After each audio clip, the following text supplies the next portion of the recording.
Hello friends, welcome to my channel Romana's cooking world. কুরবানিকে সামনে রেখে আমি আপনাদের জন্য আজকে নিয়ে এসেছি কাবাবের মশলা। আসলে আমরা সাধারণত বাজার থেকে কিনা কাবাবের মশলা দিয়েই কাবাব তৈরি করে থাকি, কিন্তু আপনারা যদি এই মশলাটাকে তৈরি করে কাবাব তৈরি করেন তাহলে এর স্বাদ, গন্ধ এবং টেস্ট অনেক গুণে বেড়ে যাবে। আর বাজারের কিনা কাবাব মশলার ঘ্রাণ, গন্ধ কিন্তু কখনোই এরকম হবে না। আর খুব সহজেই তৈরি করে আপনারা এটাকে দীর্ঘদিন নরমাল ফ্রিজে রেখে সংরক্ষণ করতে পারবেন, এতে করেও স্বাদ, গন্ধ সব ঠিক থাকবে। আশা করছি আজকের রেসিপিটি আপনাদের কাছে ভালো লাগবে। আর যদি ভালো লেগে থাকে, সাবস্ক্রাইব মাই চ্যানেল। স্পেশাল কাবাব মশলাটাকে তৈরি করার জন্য কি কি লাগছে আমি প্রথম আপনাদেরকে দেখায় দিচ্ছি আর বলেও দিচ্ছি। আর আমি চেষ্টা করব পরিমাপগুলো ডেসক্রিপশন বক্সে লিখে দিতে।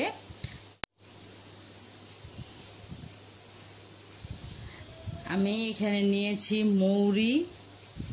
মৌরি বা মিষ্টি জিরা অনেকে বলে, এটা 1 টেবিল চামচ। আমি নিয়েছি এখানে মেথি 1/2 টেবিল চামচ, পপি সিডস বা পোস্তদানা নিয়েছি আমি 1/2 টেবিল চামচ, শাহি জিরা যেটা চিকন চিকন কালো জিরা সেটা নিয়েছি 1/2 টেবিল চামচ,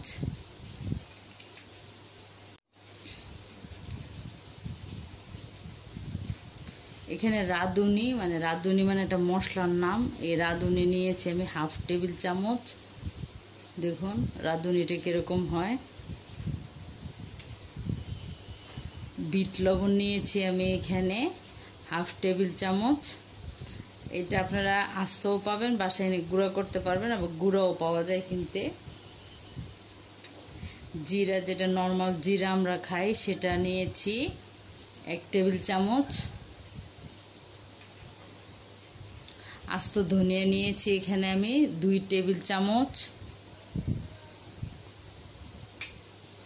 জৈন বা আজওয়াইন যেটাকে বলে, রাঁধুনির চেয়ে কালারটা একটু অন্যরকম। দেখুন এটা হলো রাঁধুনি আর এটা হলো জৈন বা আজওয়াইন।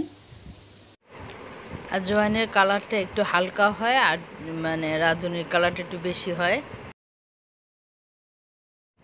কালো গোলমরিচ নিয়েছি 1 টেবিল চামচ, আর হলো সাদা গোলমরিচ নিয়েছি 1/2 টেবিল চামচ।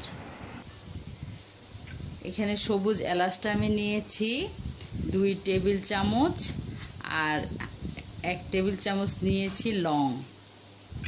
এটা আপনাদের পছন্দ, একটু কম বেশি করতে পারবেন। আর এখানে সাদা সরিষা হলুদ সরিষার কালো সরিষা নিয়েছি 1 টেবিল চামচ। এখানে আমি 8-10টা নিয়েছি দারুচিনি, আর এটা হলো কালো এলাচ বলে বা বড় এলাচ, এটা নিয়েছি 8-10টা। এখানে আমি তেজপাতা নিয়েছি 5-6টা, আর নিয়েছি কাবাব চিনি হলো কাবাবের মেন মশলা, দিতেই হবে। কাবাব চিনি দেখতে অনেকটা যেরকম এটা সামনে দিয়ে এরকম বোটার মতো থাকে, এগুলো কিনতে পেয়ে যাবেন।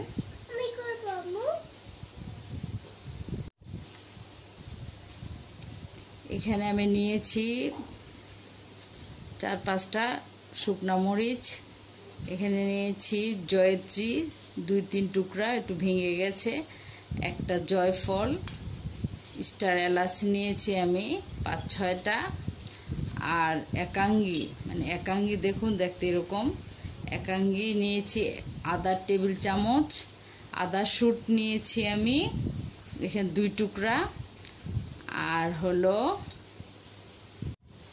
আর দেখুন পিপুল নিয়েছি আমি 5-6টা, ছোট তাই একটু 5-6টা নিয়েছি। আসলে সাইজ এগুলো একটু ছোট বড় হয়, এগুলো আপনারা এই বাজারে মশলার দোকানে পেয়ে যাবেন। আদা শুট আর এই 3টা মশলা, আর কাবাব চিনি হলো মেন ইয়ার মশলা, কাবাবের মশলা দিতেই হবে। এখন আমি যেগুলো বেশি একটু বড় সেগুলোকে আগে ভেজে নিব, আর যেগুলো ছোট সেগুলো পরে ভাজবো। আর এটা আমি ভাজবো না, এটা মিক্স করে দিব, ব্লাইন্ড করার সময় গ্রাইন্ড করে নিব আমি ব্লেন্ডারে। আপনারা চাইলে পাটায় পিষে নিতে পারেন।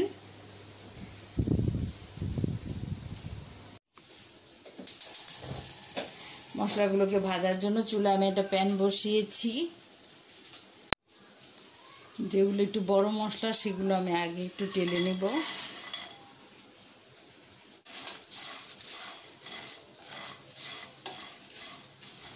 অল্প আঁচে ভেজে নিতে হবে, না হলে একটু পুড়ে যাবে, আর যদি পুড়ে যায় তাহলে খুবই বাজে একটা গন্ধ আসবে, এই মশলাটা আর খাওয়া যাবে না।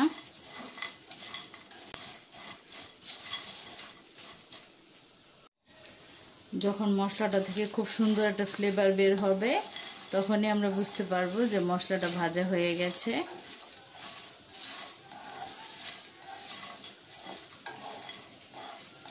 এবং আদা শুটগুলোকে আমি একটু ভেঙে দিয়েছি এবং তেজপাতাগুলোকে একটু টুকরো করে দিয়েছি।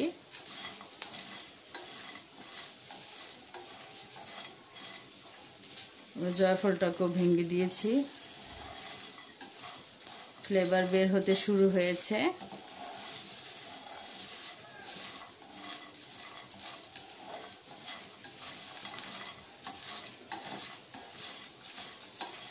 এটা আপনারা পরিমাণগুলো কম বেশিও করতে পারেন, করেও তৈরি করতে পারেন আপনাদের প্রয়োজন যতটুকু।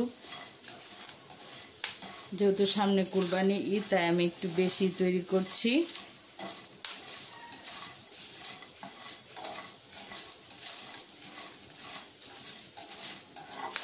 হয়ে গেছে, এটা আমি এখন তুলে নিব।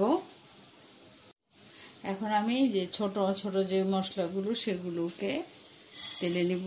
তাই আমি চুলাটাকে বেশি গরম হয়ে যাওয়ার কারণে চুলাটাকে অফ করে দিয়েছি, না হলে মশলাটা পুড়ে যাবে। আর এখন আমি চুলাটাকে আবার ধরিয়ে দিচ্ছি।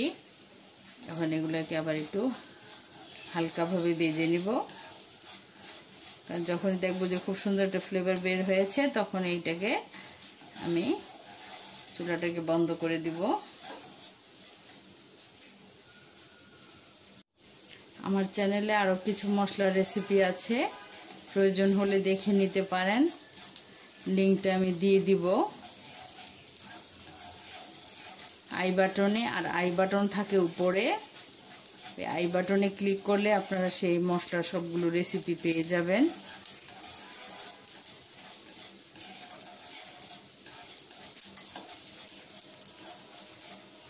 দেখুন মশলাগুলো ফুটতে শুরু করেছে এবং খুবই সুন্দর একটা ফ্লেভার বের হয়েছে।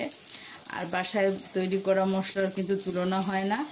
আমরা বাজার থেকে যেগুলো কিনে আনি সেগুলোর ফ্লেভার কখনোই এরকম হবে না বাসার মতন। তাই যদি একটু কষ্ট করে একটু বেশি করে তৈরি করে নেন তাহলে অনেক দিন এটাকে রেখে খাওয়া যাবে। আপনারা এই মশলাটাকে যতটুকু প্রয়োজন ততটুকু বাইরে রেখে বাকিটা নর্মাল ফ্রিজে রেখে দিবেন এয়ারটাইট বক্সে। এতে করে স্বাদ গন্ধ কোনো কিছুই নষ্ট হবে না। বাস হয়ে গেছে, এটাও আমি এখন তুলে নিব এবং ঠান্ডা হলে আমি গ্রাইন্ড করে নিব। দেখুন আমি একটা ঝাল নিয়েছি ব্লেন্ডারে, সেটার মধ্যে আমি প্রথমে আগে এই বড়গুলোকে গ্রাইন্ড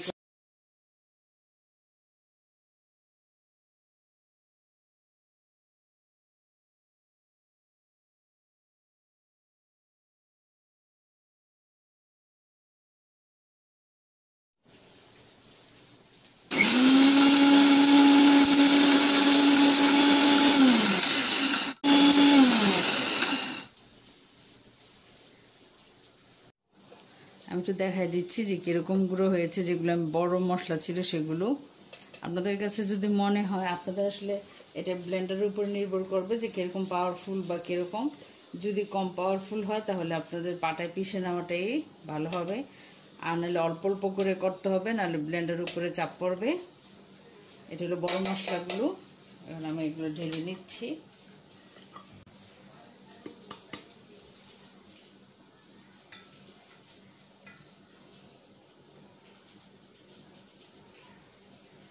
এখন এটার সাথে আমি বিট লবণটাকে মিক্স করে দিচ্ছি, কারণ যেহেতু আমি এই বিট লবণটা গুঁড়া করাই, তাই আমি আর গুঁড়া করলাম না, সাথে মিক্স করে দিলাম।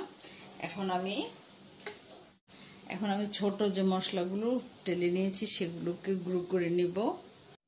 এখন আমার ছোট মশলাগুলো ব্লেন্ড করা হয়ে গেছে, দেখুন কতটা সুন্দর হয়েছে। এখন আমি ওইটার সাথে মিক্স করে দিব।